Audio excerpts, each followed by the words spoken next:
Quran, teologi mengajarkan kami sudah memberi tanda-tanda, maka kalian harus berpikir. Jadi ilmu pengetahuan diselundupkan untuk memahami alam semesta, diselundupkan melalui ayat-ayat suci, karena bumi ini suci. Jadi kita mulai membayangkan soal itu.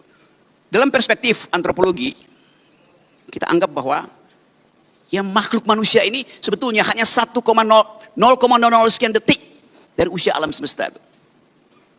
Usia kita mungkin baru 100 juta tahun yang lalu, atau bahkan lebih mundur lagi, karena catatan yang kita ketahui tentang manusia itu hanya ditulis di dalam kitab-kitab suci itu. Quran, Bible, Veda. Jadi kitab suci mencatat kehidupan manusia sekaligus peran manusia di dalam merawat atau merusak alam. Apakah bumi ini akan kiamat? Ada kepastian teologi di situ.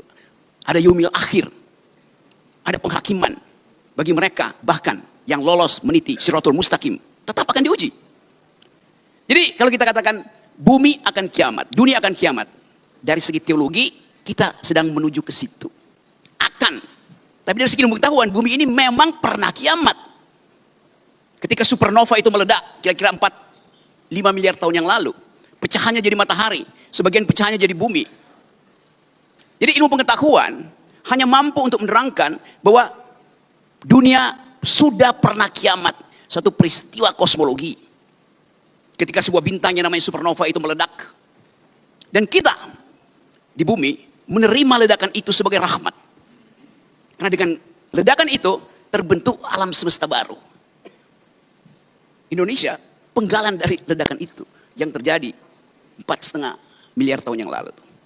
Sekarang kita membayangkan satu kondisi bahwa yang dirawat oleh bumi selama 4,5 miliar tahun itu sekarang mulai disebut sebagai potensi kerusakan ekologis jilid 12, 13 seterusnya. Tapi apakah bumi mampu memperbaiki dirinya? Tanda-tanda itu ada. Kalau kita membaca cara memperbaiki bumi seperti yang difatwakan di dalam Quran, pakai otak. Doa dan otak. Kita lihat jumlah kerusakan yang dibuat manusia, yang disebut antroposin. Artinya jumlah kerusakan kuantitas dan kualitas yang dibuat manusia sudah melampaui daya pulih bumi. Kita belajar itu dalam ilmu geologi itu. Kalau bumi merusak dirinya, dia mampu memperbaiki dengan cara regenerasi itu. Kita kutuk gurun Sahara yang kering kerontang, kita puji hutan Amazon yang hijau dan sejuk. Mengapa kita kutuk gurun Sahara? Karena di situ tidak ada kehidupan. Mengapa kita muliakan hutan Amazon? Karena di situ ada keragaman hayati. Tapi kalau kita ikuti keterangan ayat tadi, pakai otak. Allah Subhanahu wa taala mengatakan, pakai otak untuk membaca gejala alam. Surat apa tadi? Surat Imran. Kalau kita pakai otak, kita mulai riset.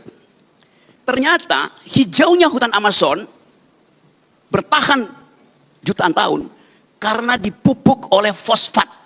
Fosfat adalah elemen kimia yang memupuk Amazon. Di mana fosfat itu ada? Tidak di hutan Amazon, adanya di gurun Sahara. Anda lihat ini gurun Sahara, ini hutan Amazon, bagian selatan Amerika, hijau. Gurun Sahara, bagian selatan Afrika, dia paralel. Di dalam rotasi bumi, dalam hitungan 70 jam, panas matahari menguapkan gurun Sahara, dan mengikuti rotasi bumi, uap fosfat itu tiba di hutan Amazon.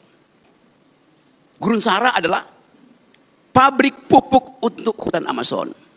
Yang bikin siapa? Bukan oligarki. Allah Subhanahu wa taala yang buat itu. Jadi kita melihat keteraturan itu ada bahkan dalam ide pertama penciptaan. Yang nanti akan diterangkan oleh UAS, Ustadz Akal Sehat. Kita coba memahami itu. Oh, belum bikin pantun ya?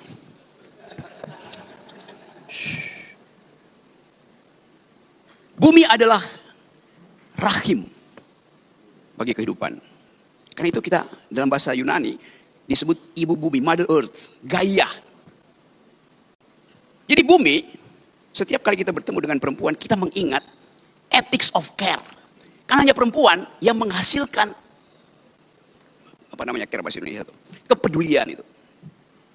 Laki-laki berpikir secara rasional, lalu dianggap perempuan tidak bisa berpikir secara rasional. Iya, tapi perempuan mampu untuk mendeteksi sesuatu yang tidak bisa dibaca oleh rasional ilmu pengetahuan. Perempuan lebih dekat dengan teologi dibandingkan laki-laki. Kepekaan itu ada tuh. Perempuan, oke.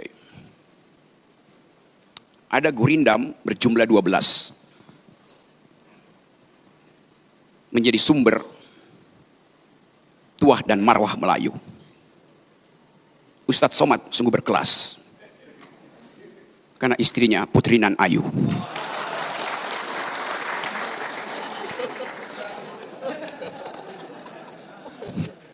Keayuan perempuan setara dengan keayuan bumi.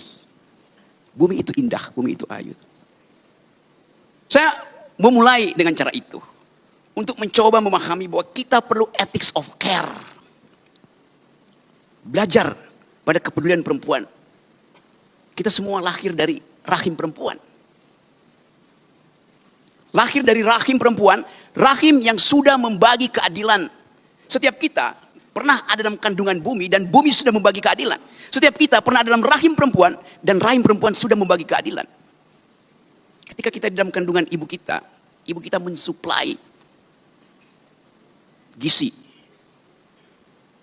Jadi kita memperoleh makan siang gratis pertama dari rahim ibu kita.